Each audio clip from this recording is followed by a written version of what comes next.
Greetings, YouTubers, and welcome to my 53rd TTM video, where today I will be sharing with you 3 TTMs that I got in the mail. 3 seems to be the hot number there. 3 pickups, a bunch of shout-outs for some great channels, contest win, and I will be showing you some of the prizes that I'll be giving away in June for my 1-year anniversary giveaway.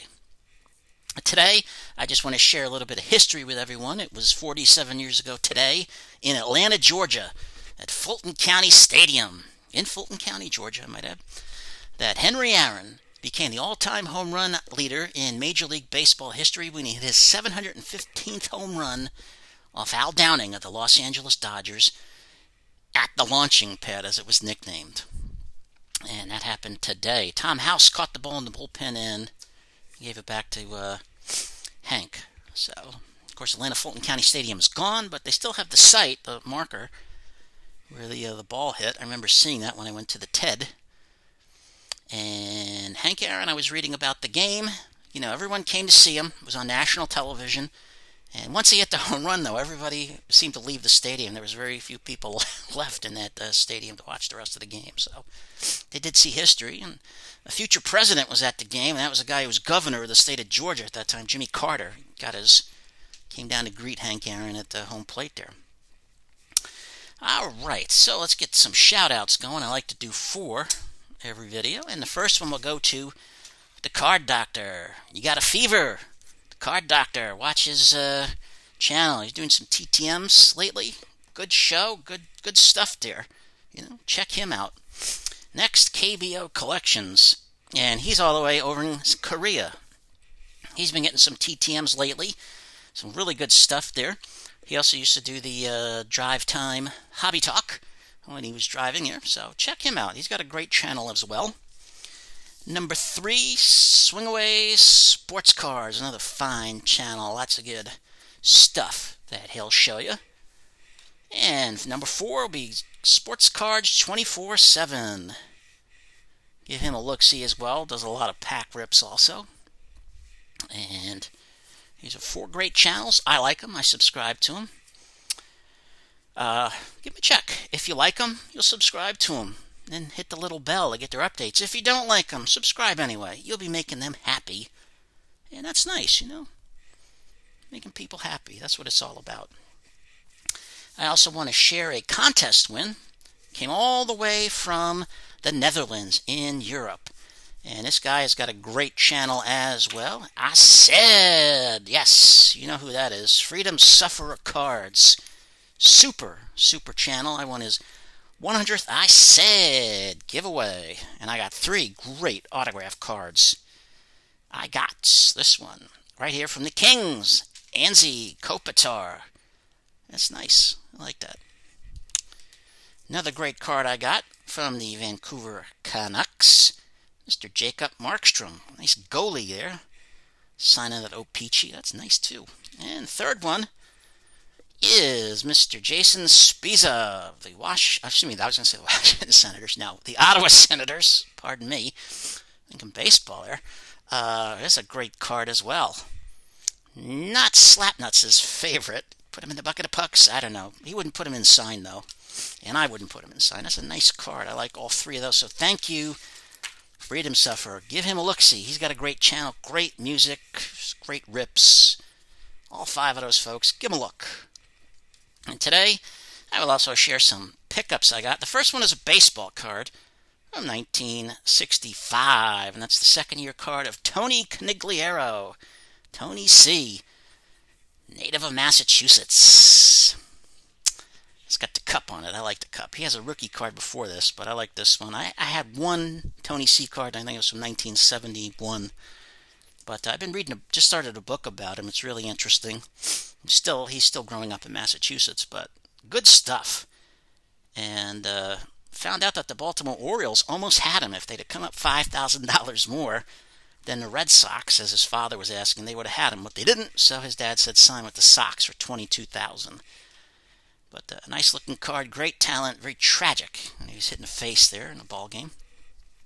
Second one is a hockey card, and I got this because I've been hearing people up in Canada there talk about his cards and Many things, big name, so I had to get a card. I couldn't get a real old one, but this was fairly old for me.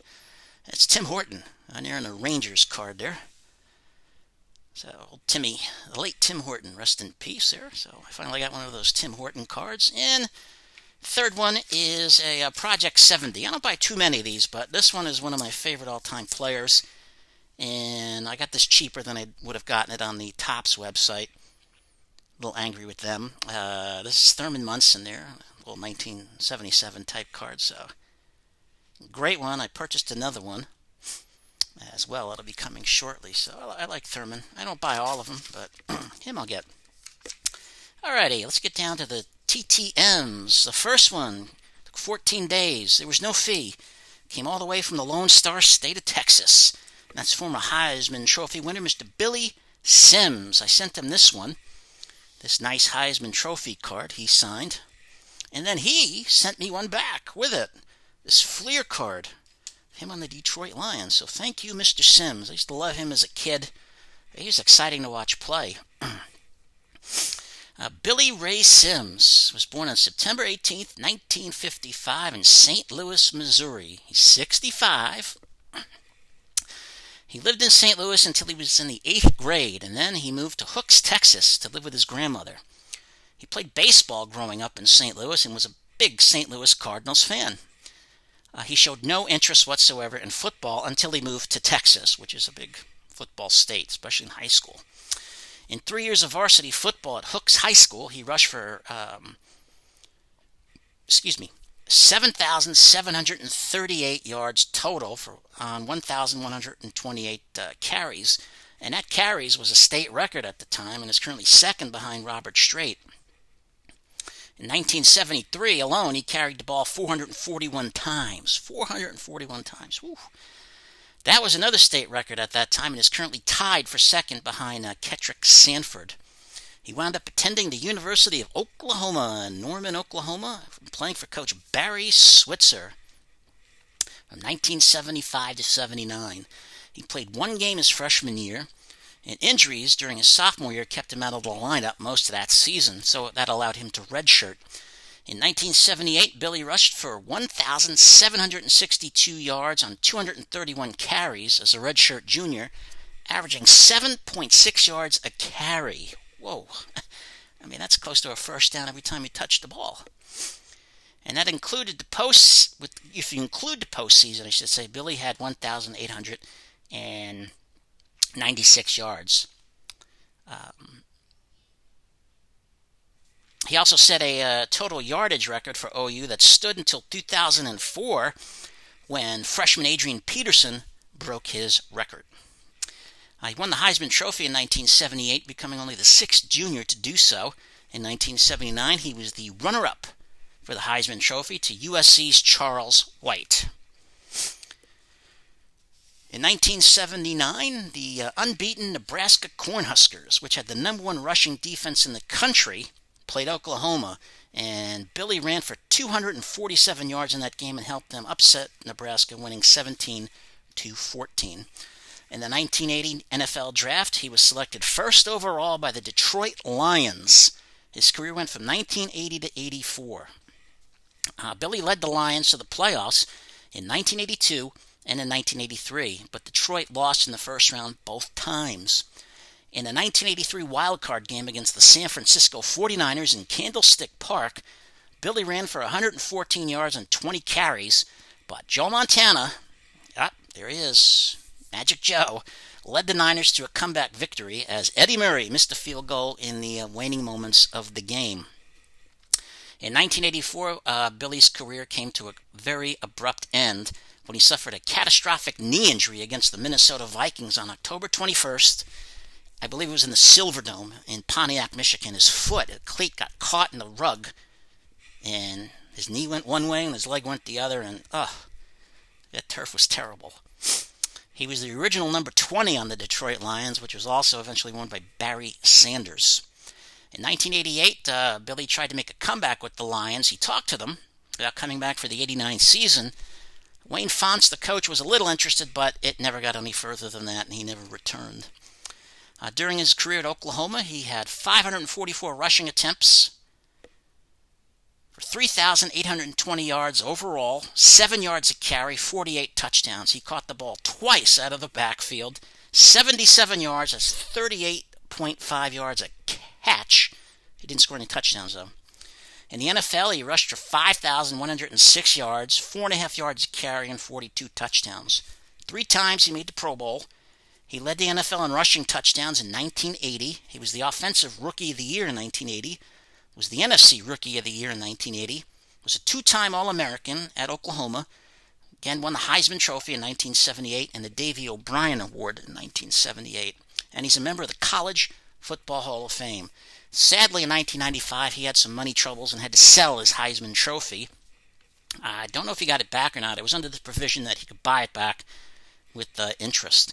But he does help run, or part of, 54 Billy Sims barbecue restaurants. So, there you go. Mr. Billy Sims sent him one. He sent me 2. Great TTMer right now. So, thank you, Mr. Sims. The second one is a photo.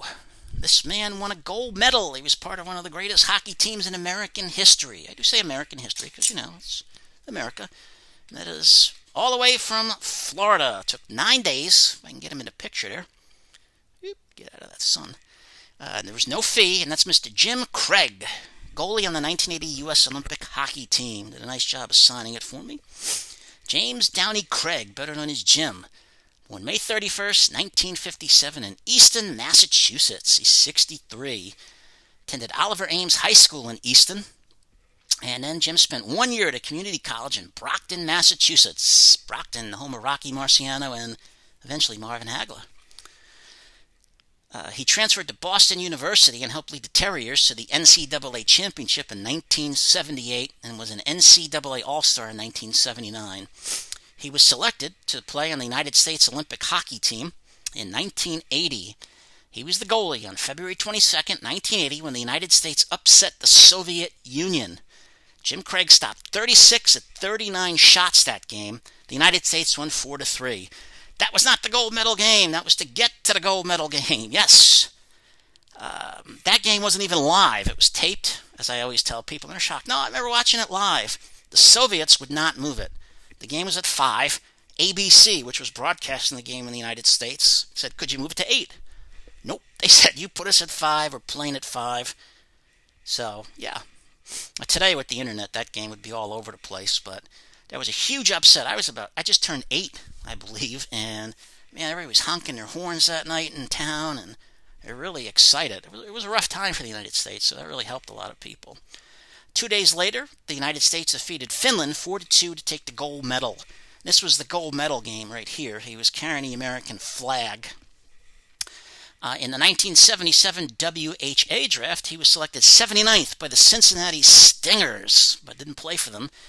He was also drafted in the 1977 NHL draft, 72nd by the Atlanta Flames. They eventually moved to Calgary. Yes, if you didn't know that, you know it now. But he didn't play for them. He came very close. His father had lost his job, and Jim thought, well, if I sign for pro, I'll have money. But he stayed with the United States team. Jim did join the Flames after the Olympics, but he could never duplicate the success, the Olympic magic that he had. His career went from 1980 to 84, where he played with the Atlanta Flames, the Boston Bruins, and the Minnesota North Stars, who are now in Dallas, and they dropped the North. Today, he's a motivational speaker, marketing and sales strategist, and president of Gold Medal Strategies. The flag that he has right there was draped over his shoulder for a while. That, after they beat Finland, is currently on display at the Sports Museum of America in New York City. And he's also a member of the Boston University Hall of Fame. So, Jim Craig, he got hot at the right time for the United States, I suppose. The Soviet Union might have been overconfident. They were beating everybody. And last, but certainly not least, 12 days, I contributed $5. It came all the way from Illinois. It's a baseball. 1960 World Series this time. Last time was the Mets. I got one from the Pirates, and that is Mr. Dick Schofield. A little shaky on the handwriting, but it still looks good. 1960 World Series champs. Thank you, Mr. Schofield. John Richard Schofield, known as Ducky, Dick. Born January 7th, 1935 in Springfield, Illinois. After he graduated from Springfield High School, he made his major league debut on July 3rd, 1953 with the St. Louis Cardinals. Mr. Schofield would play with the St. Louis Cardinals on 3 separate occasions from 1953 to 58, again in 68, and in 1971. He played with the Pirates and the San Francisco Giants, the New York Yankees briefly in 1966, the Los Angeles Dodgers, the Boston Red Sox, and finished up with the Milwaukee Brewers, where he played his final game. From 1953 to 71, he was a major leaguer. On September 6, 1960, Pittsburgh Pirate team captain and that year's MVP, Dick Groat, broke his wrist, suffered a broken wrist. Dick Schofield took over at shortstop, and all he did was bat .403 through the end of the season and helped the Pirates clinch the National League pennant. Dick Groat did come back for the World Series, and Dick Schofield did get in this World Series. He went 1 for 3 in that series, so he had .333. He was also the first player to bat at Shea Stadium in 1964 when the Pirates played the Mets. He's also the father of Kim Schofield Worth, pay attention to that last name too, who competed in the U.S. Olympic trials in the long jump and the 100 meters. He's the father of former Major League Baseball player Dick Schofield and the grandfather of former Major League player Jason Worth. Yes, that Jason Worth is his grandson, so a lot of talent. He serves on the Springfield Metropolitan Exposition and Auditorium Authority. In his career, he had .227, hit 21 homers, and drove in 211 runs. Now, I had to search why they call him Ducky. I found an article, and I think it was the Pittsburgh Post-Gazette. And Ducky was his dad's nickname, and some of the Pirate players heard him call his dad that, so they started calling him Ducky, and that's how apparently it came about as the nickname. So, thank you, Mr. Schofield. Great TTMer for sure. And now, wrap things up. I just want to show everybody some of the prizes that I'll be giving away. These are just a few. Hopefully, I can get some more to give out in June, about 2 months. One is a autograph photo of the Doctor, Dr. K, signed 1986 World Series champs. Got the PSA logo on there. And it also comes with the PSA little thing there. So that's hopefully somebody will like that. I did manage to find something that's new, a 2021 Parkhurst hockey box. You're going to see a lot of things in this giveaway are so far old, just because I can't find anything that's new in the stores. I'm just not going to go down there. Target says you got to be there at 8 o'clock on Friday mornings, and that ain't happening with me. So, and I'm not paying an extravagant amount online. So, got a Parkhurst for any of you hockey folks. Ooh, get over there. They might disappear. I also have a complete 1986 Topps baseball set. I believe these are all the cards. I haven't looked in it, but I'm hoping they're all there. I've had it for a long time. I just never looked into it. It's an extra set. I think I have like 3 of them, so decided to give this one in case anybody wants it. You know, they are certainly free to have it. And also the 1987 Topps set. Right in there. I've had this one for a while as well. I think I got like 2 or 3 of these, so I figured, well, I'd give one up there. Everybody complete their set. And I got a 1988 Topps set to go along with it. I believe it's 88. So they're all hopefully in there. Big box. Those are the 3 sets so far that I'll be giving away. Hopefully some more. So if that's your thing. I also have a box of 1991 cards. I think they're all in there. Unless the guy cheated me. I don't know.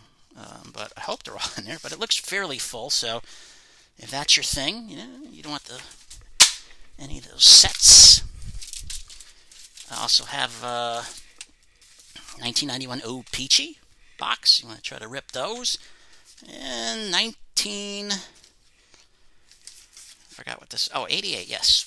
88. If you don't want the set, maybe you just want the box to rip the cards. I got one of those I'll be giving away. And anybody could use 500 sleeves. That'll be in there as well. So those are the items that I'll be giving out. I appreciate everyone hanging around this long. I know it's long, but those wanted to show some of the prizes. I thank you all for watching. If you're not a subscriber and you liked it, hit the subscribe button and the little bell to get notifications. If you didn't like it, hit the subscribe button anyway. Maybe, we'll have something down the line that you might like. You never know. You never know. It don't cost nothing. Doesn't at all. I hope everyone's doing well in these crazy times. I hope everybody had a great Easter. Also, really, I hope everyone had a great holiday. If you didn't celebrate Easter, I hope you had a great weekend. Also, leave comments. I like to hear them, see them. I try to get back to everybody as best I can. You're all great. Comment or not, you're all great. Keep up the great videos, everyone. I love watching everybody's videos as much as I can. Let's be kind to each other, one person at a time. We'll pay it forward, and before you know it, everybody will be doing well. So thank you again. Tonight, we say goodnight to the great state of Washington. Say goodnight, George.